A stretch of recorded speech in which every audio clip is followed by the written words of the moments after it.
సాయుధ పోరాట యోధుడు, భారతదేశ స్వాతంత్ర సమర యోధుడు.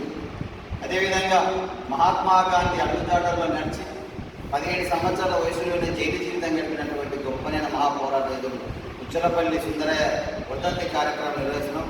ఇటు కార్యక్రమాన్ని ఉద్దేశించి కవి పండితుడు పూర్వజు గిరిరాజాచార్యని మాట్లాడవలసిందిగా సాధారణంగా విజ్ఞప్తి చేస్తాం.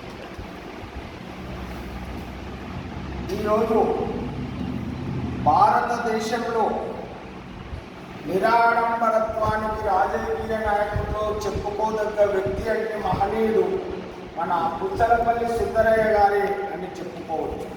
నిరాడంబరత రాజకీయాల్లో ఎవరైతే గడుపుతారో వారికి నిదర్శనం సుందరయ్య గారు.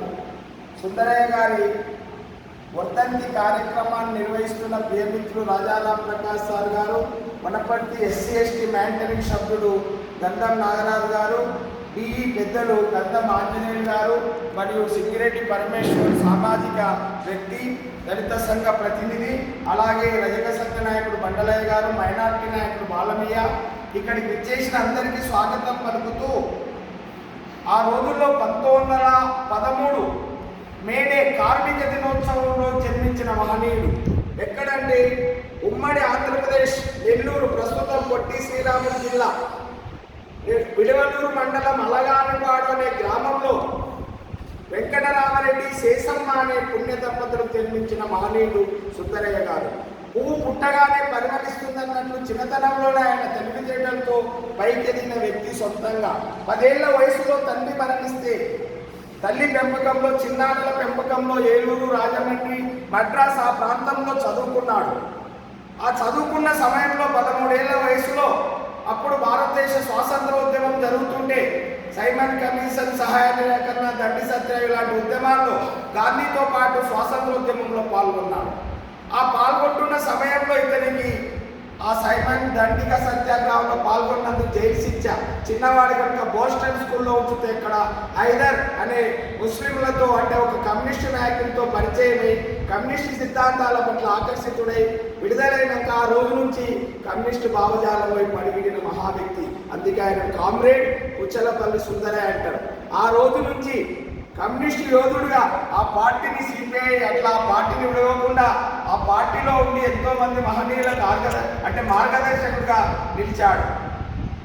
అప్పటి ఉమ్మడి మద్రాసు రాష్ట్రంలో అప్పట్లో పార్లమెంటుకి ఎన్నికైన మొదటి వ్యక్తి పుచ్చలపల్లి సుందరయ్య గారు. అప్పుడున్న ప్రధాని నెహ్రూ సుందరయ్య ప్రసంగం అంటే లేచి ఆసక్తితో నెహ్రూనే కొన్ని ప్రశ్నలు వేసేవాడు కనుక సుందరయ్య విజ్ఞానానికి నెహ్రూ గారే ఆశ్చర్యచకితుడయ్యేవాళ్ళు.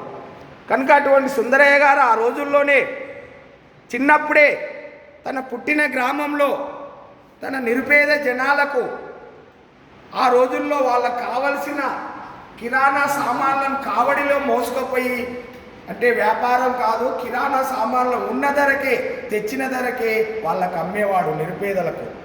అట్లాగే తనకున్న వ్యవసాయ భూమిని కూడా పేదలకు అంకితం చేశాడు. తర్వాత తన పేరు ముందున్న ఆయన పేరు సుందర్ రామిరెడ్డి అయితే రెడ్డిని తొలగించుకున్నాడు, కులవాచకాన్ని సుందరయ్యగా మార్చుకున్నాడు.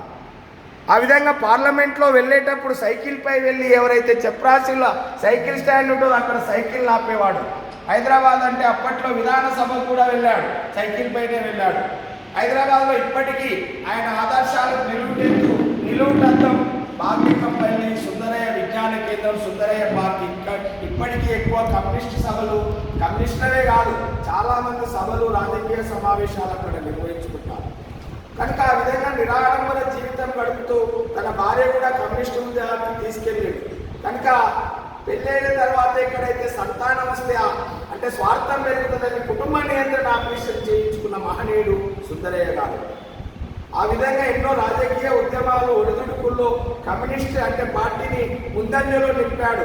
తెలంగాణ సాయుధ పోరాటంలో ఆ రోజు చాకలయ్యలమ్మ, రావిరెడ్డి, నారాయణ రెడ్డి, ఇట్లా చెకిలం యాదవ్ గారు ఇట్లా కమ్యూనిస్టు యోధులతో పాల్గొని ఆ ఉద్యమాలను, రజాకర్ల ఉద్యమాలు అంటే కమ్యూనిస్టులకు వ్యతిరేకంగా రజాకర్ల పైన, నిజాం నవాబ్ పైన ఉద్యమాలు చేసి ఆ ఉద్యమానికి నిలువుటద్దంగా నిలిచిన మహనీయుడు సుందరయ్య గారు. కనుక అటువంటి సుందరయ్య గారు తన చివరి దశలో బతికినంత కాలం ఒక పార్లమెంటేరియన్గా, రాజకీయ నాయకుడిగా కేరళ వివిధ భారతదేశం మొత్తంగా కమ్యూనిస్టులుగా నమ్మూద్రిపాద్ ఇట్లా బసవపున్నాయిల మహనీయులకు సమకాలికుడుగా జీవిస్తూ నిరుపేదల గొంతుకగా నిలుస్తూ ఎప్పుడు పేదల పట్ల పోరాటాలు చేసిన మహనీయుడు సుందరయ్య గారు. చివరి దశలో అనారోగ్యంతో 1985 మే 19న మద్రాస్ అపోలో ఆసుపత్రిలో మరణించిన మహనీయుడు సుందరయ్య గారు.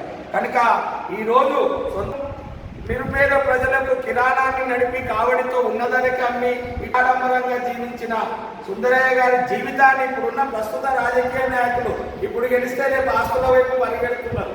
అందరని కాదు, కొందరు. కనుక మనకున్న ఆస్తినే త్యాగం చేసిన మహనీయుడు కనుక ఇటువంటి మహనీయుల జీవితాలను ఆదర్శంగా తీసుకోవాలి. రాజకీయం అంటే సేవగా గుర్తించుకోవాలి. దానికి సుందరయ్య నిలువుటద్ద